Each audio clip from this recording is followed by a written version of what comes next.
Assalamualaikum warahmatullahi wabarakatuh. Puji syukur kehadirat Allah Subhanahu wa Ta'ala. Salawat dan salam semoga tetap tercurahkan kepada baginda kita Nabi Muhammad SAW. Izin memperkenalkan diri. Kami dari kelompok 3. Nama saya Asri Mulyani. Dan saya Nadia Maulida. Di sini kami akan mempresentasikan makalah tentang terminologi dan pokok-pokok Pancasila sebagai dasar negara. Sebelumnya, kami ucapkan terima kasih kepada Bapak Dilan Syahril Akbar, SIP MSI, yang telah memberikan kesempatan kepada kami untuk mempresentasikan hasil makalah kami.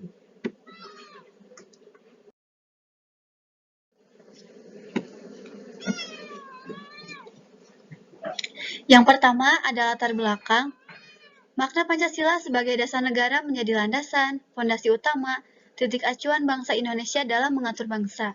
Dengan begitu, dapat disimpulkan penting untuk bisa mengatur unsur-unsur dalam kehidupan berbangsa dan bernegara yang berlandaskan Pancasila. Nah, dalam penyusunan makalah ini, digunakan untuk mengangkat tema tentang Pancasila sebagai dasar negara dengan tujuan menanamkan nilai-nilai Pancasila kepada generasi penerus bangsa agar terhindar dari paham komunis, liberal, sekuler, dan paham lainnya yang dapat melunturkan kecintaan terhadap bangsa dan negara.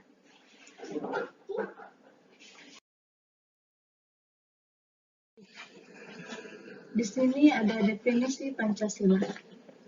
Bila dilihat secara harfiah etimologis, Pancasila berasal dari bahasa Sanskerta dari India, bahasa kasta Brahmana, yang dapat dijabarkan dalam dua kata, yaitu panca yang berarti 5 dan sila yang berarti dasar. Sehingga Pancasila berarti 5 dasar, yaitu 5 dasar negara Republik Indonesia. Menurut Noto Negoro, Pancasila adalah dasar falsafah negara Indonesia, sehingga dapat diambil kesimpulan bahwa Pancasila merupakan dasar falsafah dan ideologi negara yang diharapkan menjadi pandangan hidup bangsa Indonesia sebagai dasar pemersatu, lambang persatuan dan kesatuan, serta sebagai pertahanan bangsa dan negara Indonesia. Sedangkan menurut Bung Karno, Pancasila adalah isi jiwa bangsa Indonesia yang turun-temurun sekian abad lamanya, terpendam bisu oleh kebudayaan Barat. Dengan demikian, Pancasila tidak saja falsafah negara, tetapi lebih luas lagi, yakni falsafah bangsa Indonesia. Selanjutnya ada proses perumusan dan sejarah lahirnya Pancasila. Yang pertama itu dimulai dari pembentukan BPUPKI pada tanggal 29 April 1945. Kemudian dilanjut dengan adanya pembentukan Panitia 9 pada tanggal 22 Juni 1945. Terus ada sidang BPUPKI kedua pada tanggal 10 sampai 16 Juli 1945. Dilanjut dengan sidang PPKI pada tanggal 18 Agustus 1945. Dan ada instruksi Presiden nomor 12 tahun 1968.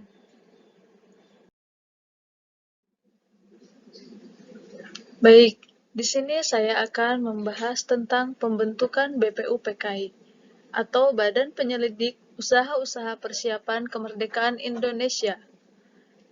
BPUPKI bertujuan untuk membahas hal-hal yang berhubungan dengan tata pemerintahan Indonesia, termasuk dasar negara.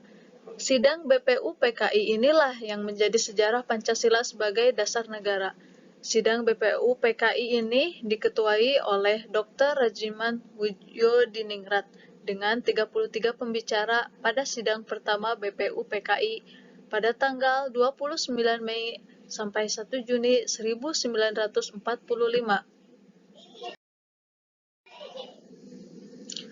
Selanjutnya ada usulan dasar negara pada sidang BPUPKI pertama. Yang pertama itu ada dari Muhammad Yamin pada tanggal 29 Mei 1945. Usulannya ada 1-5. Kemudian dilanjut lagi pada tanggal 31 Mei 1945 oleh Supomo. Dan terakhir pada tanggal 1 Juni 1945 oleh Soekarno. Kemudian ada pembentukan Panitia 9 pada tanggal 2 Juni 1945. Panitia ini beranggotakan 9 orang yang berhasil merumuskan naskah rancangan pembukaan undang-undang yang dikenal sebagai Piagam Jakarta. Adapun rumusan Pancasila yang termasuk dalam Piagam Jakarta itu: A. Ketuhanan dengan kewajiban menjalankan syariat Islam bagi pemeluk-pemeluknya.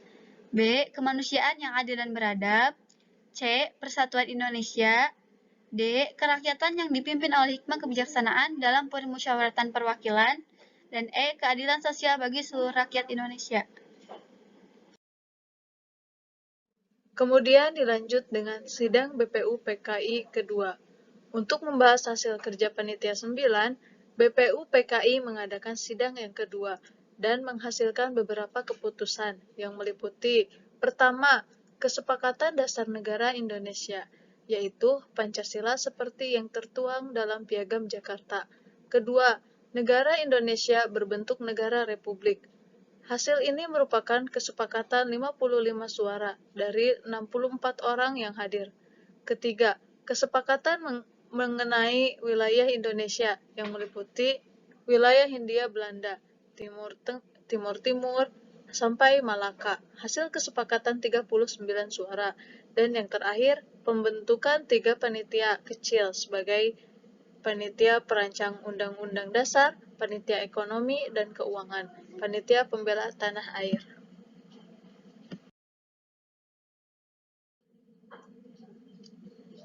Dilanjut dengan sidang PPKI pada tanggal 18 Agustus 1945. Dalam sejarah Pancasila, sidang PPKI yang dilakukan sehari setelah Indonesia merdeka masih saja terjadi perubahan pada sila pertama yang diusulkan oleh Muhammad Hatta. Sila pertama yang semula berbunyi ketuhanan dengan kewajiban menjalankan syariat Islam bagi pemeluk-pemeluknya, kemudian diubah menjadi lebih ringkas, yaitu ketuhanan yang Maha Esa. Sehingga Pancasila itu menjadi yang pertama, ketuhanan yang Maha Esa; kedua, kemanusiaan yang adil dan beradab; ketiga, persatuan Indonesia; keempat, kerakyatan yang dipimpin oleh hikmah kebijaksanaan dalam permusyawaratan perwakilan; dan yang kelima, keadilan sosial bagi seluruh rakyat Indonesia. Kemudian lanjut dengan instruksi Presiden. Dilanjut dengan instruksi Presiden nomor 12 tahun 1968. Nah, semakin berkembangnya zaman, Pancasila dinilai mengalami beberapa keragaman, baik dalam rumusan, pembacaan, ataupun pengucapannya. Untuk mengantisipasi terhindarnya keragaman tersebut, Presiden Soeharto pada tahun 1968 mengeluarkan instruksi Presiden tentang rumusan Pancasila yang benar, yaitu sebagai berikut. Pertama, ketuhanan yang Maha Esa; kedua, kemanusiaan yang adil dan beradab; ketiga, persatuan Indonesia; keempat, kerakyatan yang dipimpin oleh hikmah kebijaksanaan dalam permusyawaratan perwakilan; dan kelima, keadilan sosial bagi seluruh rakyat Indonesia. Pengertian dasar negara. Sesuai dengan pengertian paham organisme tentang negara, yakni negara adalah sesuatu yang hidup, tumbuh, mekar, dan dapat mati atau lenyap. Maka pengertian dasar negara meliputi arti sebagai berikut. Basis atau fondamen negara, tujuan yang menentukan arah negara, pedoman yang menentukan cara bagaimana negara itu menjalankan fungsi-fungsinya dalam mencapai tujuan itu. Kemudian Pancasila sebagai dasar negara. Pancasila merupakan suatu dasar nilai serta norma untuk mengatur pemerintahan negara, atau dengan lain, Pancasila merupakan suatu dasar untuk mengatur penyelenggaraan negara. Konsekuensinya, seluruh pelaksanaan dan penyelenggaraan negara, terutama segala peraturan perundang-undangan, termasuk proses reformasi dalam segala bidang ini, dijabarkan dan direvisasikan dari nilai-nilai Pancasila. Maka, Pancasila merupakan sumber dari segala sumber hukum.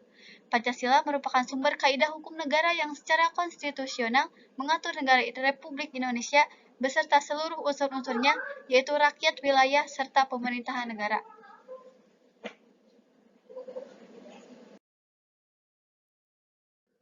Kemudian, kedudukan Pancasila sebagai dasar negara. Yang pertama, Pancasila sebagai dasar negara adalah merupakan sumber dari segala sumber hukum atau sumber tertib hukum Indonesia. Dengan demikian, Pancasila merupakan Asas Kerohanian Tertib Hukum Indonesia yang dalam pembukaan Undang-Undang Dasar tahun 1945 dijelma lebih lanjut ke dalam 4 pokok pikiran. Yang kedua meliputi suasana kebatinan dari Undang-Undang Dasar 1945. Yang ketiga, mewujudkan cita-cita hukum bagi hukum dasar negara. Yang keempat, merupakan sumber semangat bagi Undang-Undang Dasar tahun 1945. Selanjutnya ada pokok-pokok Pancasila sebagai dasar negara. Yang pertama itu ada Pancasila sebagai dasar negara, Atau biasa disebut juga sebagai dasar filsafat negara. Ini mengandung arti bahwa Pancasila menjadi dasar dalam pengatur pemerintahan negara sebagaimana tercantum dalam pembukaan Undang-Undang Dasar tahun 1945. Yang kedua ada Pancasila sebagai kepribadian bangsa Indonesia. Berarti bahwa Pancasila adalah gambaran tertulis dari pola perilaku atau gambaran tentang pola amal perbuatan bangsa Indonesia yang bersifat khas dan membedakannya dengan bangsa-bangsa lain. Yang ketiga ada Pancasila sebagai pandangan hidup. Fungsi bahwa Pancasila merupakan pegangan hidup, pedoman hidup, dan penunjuk arah bagi semua kegiatan bangsa Indonesia dalam berbagai aspek kehidupannya. Yang keempat ada Pancasila sebagai perjanjian luhur bangsa Indonesia. Pancasila sebagai perjanjian luhur seluruh bangsa Indonesia berarti bahwa Pancasila merupakan hasil kesepakatan bersama atau konsensus seluruh rakyat Indonesia yang harus kita pertahankan selama-lamanya, karena perjanjian luhur itu sendiri sudah disepakati oleh bangsa Indonesia melalui PPKI atau Panitia Persiapan Kemerdekaan Indonesia pada tanggal 18 Agustus tahun 1945 yang menetapkan Pancasila sebagai dasar negara Republik Indonesia. Dan yang kelima ada Pancasila sebagai cita-cita dan tujuan bangsa Indonesia. Pancasila sebagai dasar negara yang tercantum dalam pembukaan Undang-Undang Dasar tahun 1945 merefleksikan cita-cita dan tujuan yang ingin dicapai dalam kehidupan bangsa Indonesia. Cita-cita dan tujuan ini selanjutnya dijabarkan menjadi 7 nasional. Antara lain, melindungi segenap bangsa dan seluruh tumpah darah Indonesia, memajukan kesejahteraan umum, mencerdaskan kehidupan bangsa, dan ikut serta melaksanakan ketertiban dunia yang berdasarkan perdamaian abadi dan keadilan sosial.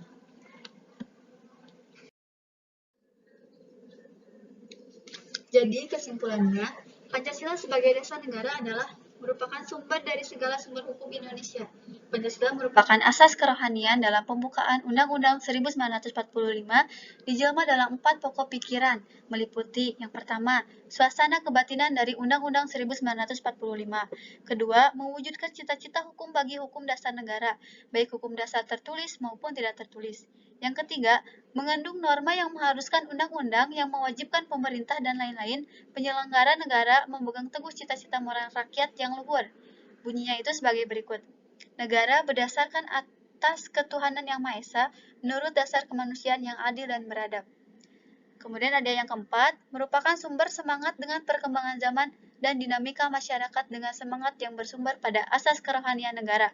Sebagai pandangan hidup bangsa, maka dinamika masyarakat dan negara akan tetap diliputi dan diarahkan atas kerohanian negara. Jadi, sarannya kita sebagai warga negara Indonesia seharusnya menerapkan nilai-nilai budaya serta berpedoman terhadap Pancasila, karena Pancasila merupakan dasar negara kita yang menjadi pokok dari segala sumber hukum yang berlaku di Indonesia. Maka dari itu, kita sebagai generasi-generasi muda hendaknya menjaga nama baik dan tetap mempertahankan Pancasila sebagai dasar dan ideologi negara. Karena pada dasarnya generasi muda merupakan penerus bangsa yang akan memimpin negaranya, memiliki pemuda-pemudi berkualitas dan Pancasilais, akan membuat negara Indonesia kokoh dan mampu bersaing dengan negara lain. Sehingga permasalahan mengenai penyelamatan generasi muda menjadi hal yang penting bagi seluruh bangsa Indonesia. Itu saja yang dapat kami sampaikan. Terima kasih. Wassalamualaikum warahmatullahi wabarakatuh.